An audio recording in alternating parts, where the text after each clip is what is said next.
بسم الله الرحمن الرحيم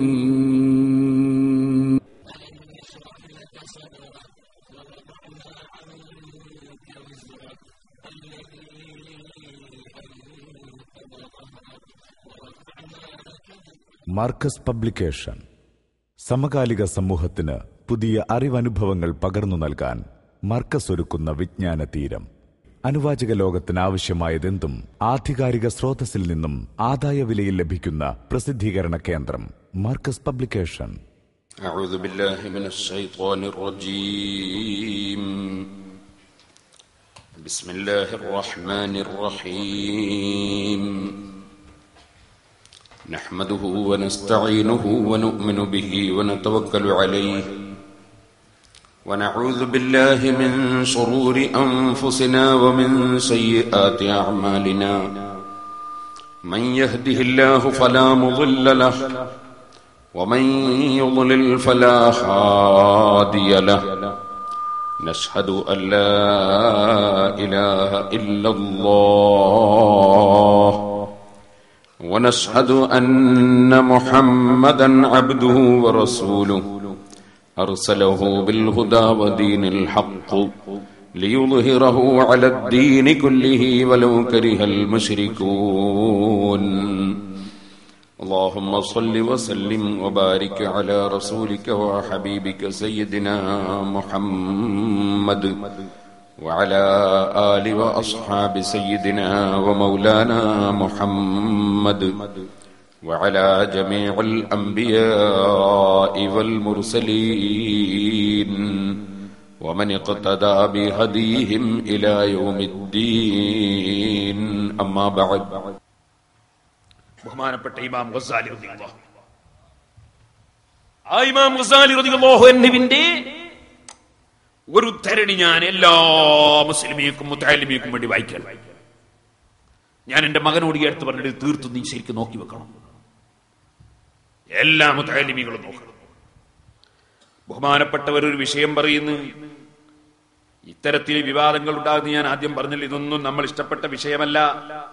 പക്ഷേ ഈ നിലക്ക് തെറ്റിദ്ധരിപ്പിക്കുമ്പോൾ ഞങ്ങൾക്ക് ഇത് പറയാതിരിക്കാൻ പറ്റുമോ? നബി സല്ലല്ലാഹു അലൈഹി വസല്ലം നിങ്ങൾ പറഞ്ഞു, മൻ തറക്കൽ മിറാഅ വഹുവ മുബ്തിലുൻ ബനല്ലാഹു ലഹു ബൈതൻ ഫീ റബ്ദിൽ ജന്ന. ഒരാൾ തെറ്റായ വാദമാണ് അയാൾക്കുള്ളത്, അതുകൊണ്ട് ഞാനൊരു തർക്കത്തിനും വിവാദത്തിനും ഇല്ല, എന്റെ ആശയം തെറ്റല്ലേ എന്ന നിലക്കൊരു മനുഷ്യനെ ഉപേക്ഷിച്ചാൽ അവൻ അല്ലാഹു തആല സ്വർഗത്തിൽ വീട് കൊടുക്കും.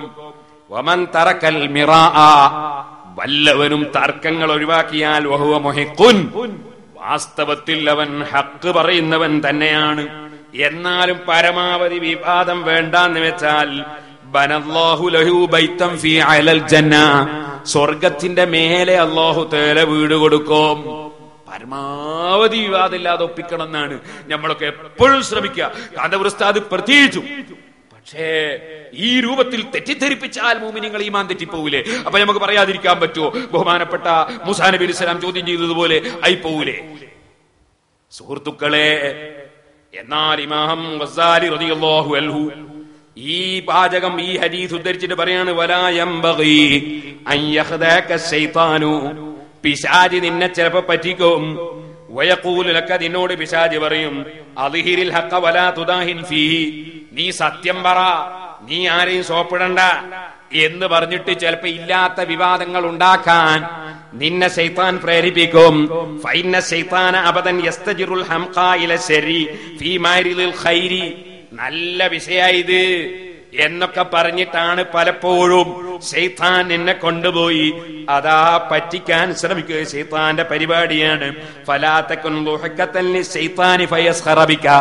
ശൈത്താന് നിന്നെ കൊണ്ട് കളിപ്പിക്കുന്നത് നോക്കി ചിരിക്കാനുള്ള വേദി നീ ഉണ്ടാക്കരുത് കേട്ടോ എന്നിങ്ങനെ പറഞ്ഞിട്ട് ബഹുമാനപ്പെട്ടവർ പറയാണ്, ഫൈലാറുൽ ഹഖി ഹസനുൻ, ഹക്ക് വെളിവാക്കുന്നത് നല്ലതാണ്. മഅമൻ യഖ്ബലുഹു മിൻക, നിന്നിൽ നിന്ന് സ്വീകരിക്കുന്നവന്റെ മുമ്പിൽ.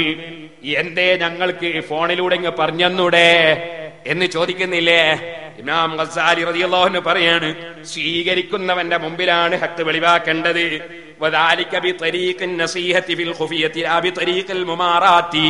അത് ശരിക്കും ഉപദേശിച്ചുകൊണ്ടാണ് നന്നാക്കേണ്ടത്. ലാബി ത്വരീഖിൽ മുമാറാത്തി, അതേ അങ്ങോട്ടും ഇങ്ങോട്ടും വിവാദം വലിച്ചിടുന്ന ശൈലിയിലല്ല. എന്നിട്ട് ഇമാം ഗസാലി റളിയല്ലാഹു അൻഹു പറയാണ്, എങ്ങനെയാണ് ഉപദേശിക്കേണ്ടതെന്നതിന് അതിനതിൻ്റെതായ രൂപങ്ങളുണ്ട്. ഇത് സർവ പ്രസംഗകരും സർവ മുതഅല്ലിമീങ്ങളും നന്നായി മനസ്സിലാക്കണം. വലിൻ നസീഹത്തി സിഫത്തുൻ വഹയ്യത്തുൻ വയുഹ്താജു ഫീഹാ ഇലാ തലത്തുഫിൻ വഇല്ലാ സാറത് ഫളീഹതൻ വകാന ഫസാദു അക്തറ മിൻ സലാഹിഹാ. അതിൻ്റെതായ റൂട്ടിലല്ലാതെ ഒരു മനുഷ്യൻ ഉപദേശിച്ചാൽ അതുകൊണ്ട് ഗുണത്തെക്കാളേറെ ദോഷം വരും. ഇത് പറഞ്ഞിട്ട് സാലിമ പറയാണ്, വമൻ ഖാലത മുതഫഖിഹത്തുൽ അസ്രി, ഈ കാലഘട്ടത്തിലുള്ള ചില പണ്ഡിതന്മാരുടെ കൂടെ കൂടി മനുഷ്യൻ ജീവിച്ചാൽ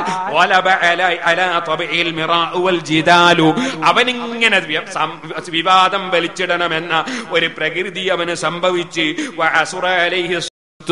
ഒരു കാര്യത്തിൽ സംശയമാണെങ്കിൽ തന്നെ മിണ്ടാതിരിക്കുക എന്നതിനവന് കഴിയൂല. കാരണം ഇത് വിവാദമുണ്ടാക്കലാ ബഹുമാനമെന്ന് പടച്ചവനെ പേടിയില്ലാത്ത ചില പണ്ഡിതന്മാർ അവരെ ഉപദേശിക്കും.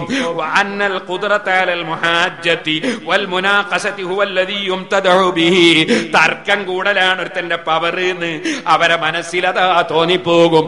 അതുകൊണ്ട് മോനെ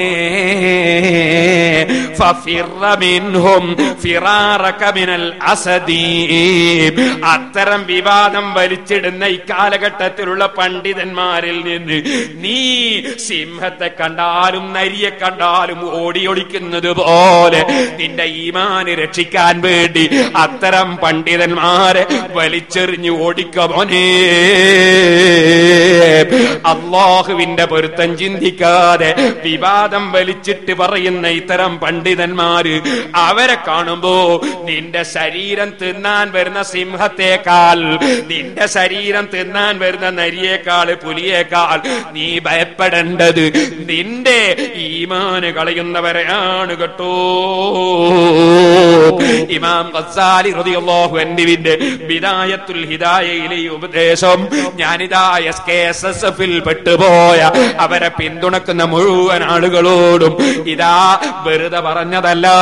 എന്നെ സംബന്ധിച്ച് അവരതാ കട്ട് CD കേൾപ്പിച്ചിട്ട് അത് പിന്നെയും കട്ടവനോട് കട്ടിട്ട് പിന്നെയും കട്ടിട്ട് കേൾപ്പിച്ചിട്ട് അത് ഞാൻ തൊണ്ടി സഹിതം പിടിച്ചപ്പോ പിന്നെ അതാ CD ഇറക്കുമ്പോ അത് കട്ട് ചെയ്ത് ഇറക്കിയത് ഞാൻ മുസ്ലിം ഉമ്മത്തിന്റെ മുമ്പിൽ തെളിയിച്ചുകൊണ്ടാണ്. നിങ്ങൾ ആഖിറൻ രക്ഷപ്പെടുത്താനാണ് SKക്കാരാ, നിങ്ങളെ ഈമാൻ രക്ഷപ്പെടുത്താനാണ് ഇക്കാര്യം നിങ്ങളെ ഓർമ്മപ്പെടുത്തുന്നത്. അല്ലാഹു ഖബൂൽ ചെയ്യട്ടെ. ഇനി സഹോദരന്മാരെ, അടുത്തത് എന്താ? ഉസ്താദ് അവർക്ക് കൊടുക്കാൻ ശൈഖ് അഹ്മദ് മുഹമ്മദ് ഖസ്റജി സ്വപ്നം കണ്ടു എന്ന് അദ്ദേഹം പറഞ്ഞു. അതിന് ഇവരെന്തിന് ഇത്ര ബേജാറാണ്? ഒരാൾ സ്വപ്നം കണ്ടതിന് മറ്റുള്ളവരൊക്കെ ബേജാറാണ്. ബഹുമാനപ്പെട്ട EK ഉസ്താദ് അവർ ജ്യോതിസ് EK ഉസ്താദ് അവരുടെ സ്വപ്നം കണ്ടു. പണ്ഡിത ജ്യോതിസ് തന്നെ EK ഉസ്താദിനെ പറ്റിയുള്ള പുസ്തകം ഇസ്ലാമിക സാഹിത്യ അക്കാദമി പുറത്തിറക്കി. ഇതിന്റെ 197-ാമത്തെ പേജ്. ഇതിൽ EK ഉസ്താദിനെ സ്വപ്നം കണ്ടതാണ് കാര്യമായിട്ടുള്ള ഒരു വിഷയം. വലിയുല്ലാഹി എന്നൊരു ഹെഡിങ് EK ഉസ്താദിന്റെ പേരിന്റെ കൂടെ. EK ഉസ്താദിന്റെ ജീവിതകാലത്ത് ഒരുപാട് നോട്ടീസ് ഞാൻ വായിച്ചു. ഓരോറ്റ നോട്ടീസിൽ വലിയുല്ലാഹി എന്ന് എഴുതാൻ EK ഉസ്താദ് സമ്മതം കൊടുത്തായിട്ട് എനിക്ക് അറിവില്ല. എന്റെ അറിവില്ല. ഉണ്ടെങ്കിൽ കൊണ്ടുവന്നാൽ ഞാൻ സമ്മതിക്കാതിരിക്കും. എനിക്ക് വാശിയൊന്നുമില്ല കേട്ടോ. ഇനി ഇരിക്കട്ടെ, വലിയുല്ലാഹി. അതുകൊണ്ട് മൂപ്പര് വലിയല്ല എന്ന് ഞാൻ പറഞ്ഞു എന്ന് പറയണ്ടേ? ഞാൻ അങ്ങനെ പറഞ്ഞിട്ടില്ല.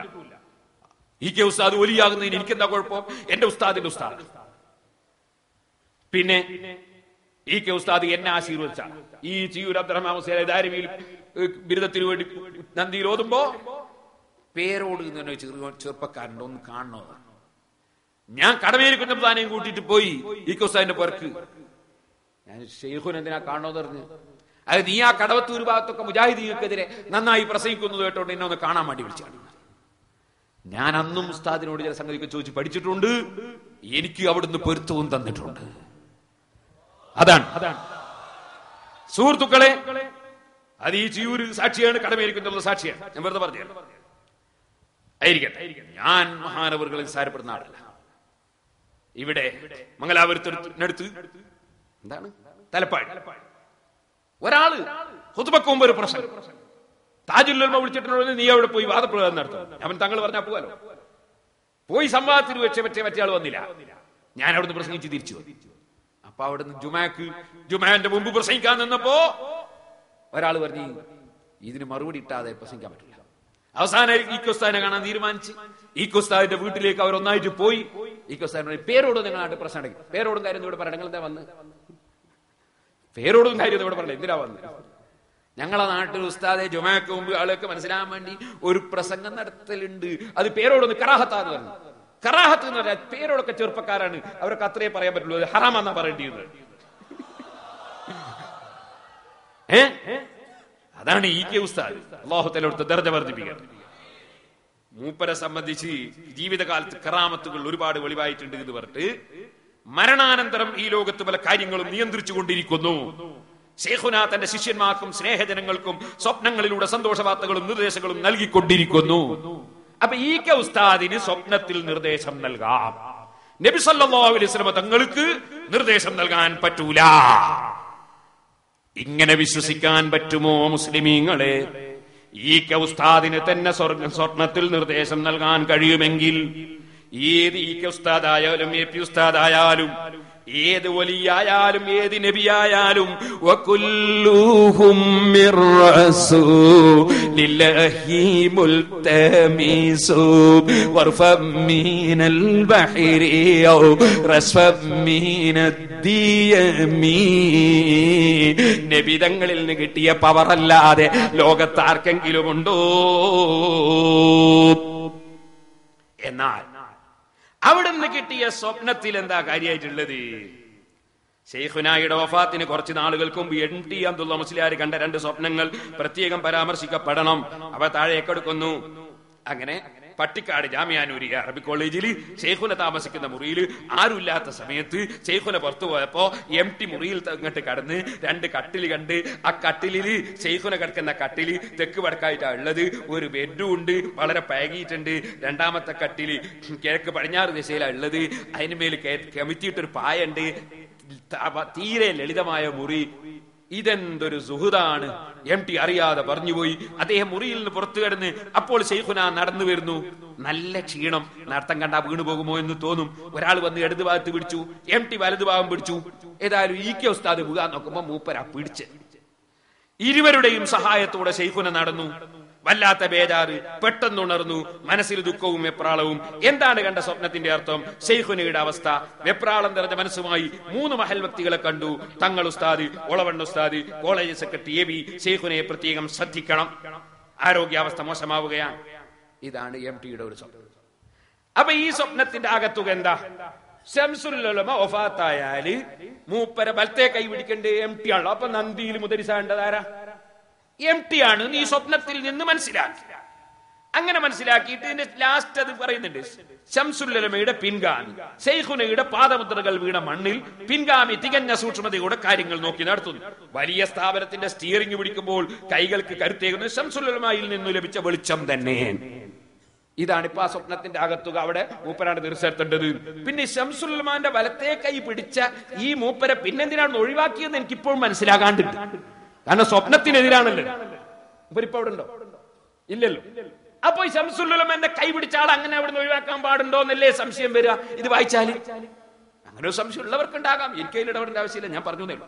അപ്പൊ ഇരിക്കട്ടെ സുഹൃത്തുക്കളെ, അങ്ങനെ ചില സ്വപ്നങ്ങൾ പലരും കാണാറില്ലേ? ഇനി എന്താ ഈ സ്വപ്നം കണ്ടാൽ എന്താ പ്രശ്നം? എനിക്ക് മനസ്സിലാവും. സ്വപ്നം കാണാൻ പറ്റൂല, അത് എവിടുന്നാ കിട്ടിയത്? ഇനി ഞാൻ പറയാം. അതിൽ തന്നെ 198-ാമത്തെ പേജ്. അള്ളാഹു വലിയ നിയമത്താണ് നമുക്ക് ചെയ്തിരിക്കുന്നത്. വരക്കൽ നമുക്ക് വിട്ടുകിട്ടിയിരിക്കുന്നു. അതിനോട് ചേർന്ന കുറെ സ്ഥലവും നമുക്ക് വിലക്ക് തന്നിരിക്കുന്നു. എന്റെ ഉപ്പാപ്പാന്റെ ഖബർ അവിടെയാണെന്ന് അറിവായിരിക്കുന്നു. ഇത്രയും പറഞ്ഞ ശേഷം ഖുർആൻ റിസർച്ച് സെന്റർ തുടങ്ങുന്നതിനെ കുറിച്ച് പറയാൻ തുടങ്ങി. ഈക്കനെ ആദ്യം സ്വപ്നം കണ്ടിട്ട് എവിട്ടി പോയപ്പോ പറഞ്ഞൊരു സംഭവമാണ്. അപ്പോ വരക്കൽ നമുക്ക് വിട്ടുകിട്ടിയിരിക്കുന്നു. എന്റെ ഉപ്പാപ്പന്റെ ഖബർ അവിടെയാണെന്ന് അറിവായിരിക്കുന്നു ഈക്ക പറഞ്ഞു എന്നാണ് ഇതിലുള്ളത്. ഇപ്പൊ കോഴിക്കോട്ട് പ്രസംഗിച്ച പ്രസംഗം അനുസരിച്ച് ഒരു പ്രശ്നമുണ്ട്. ഈക്കന്റെ ഉപ്പാപ്പന്റെ ഖബർ അവിടെ ഉണ്ടെന്ന് ഏതാ സെനത്?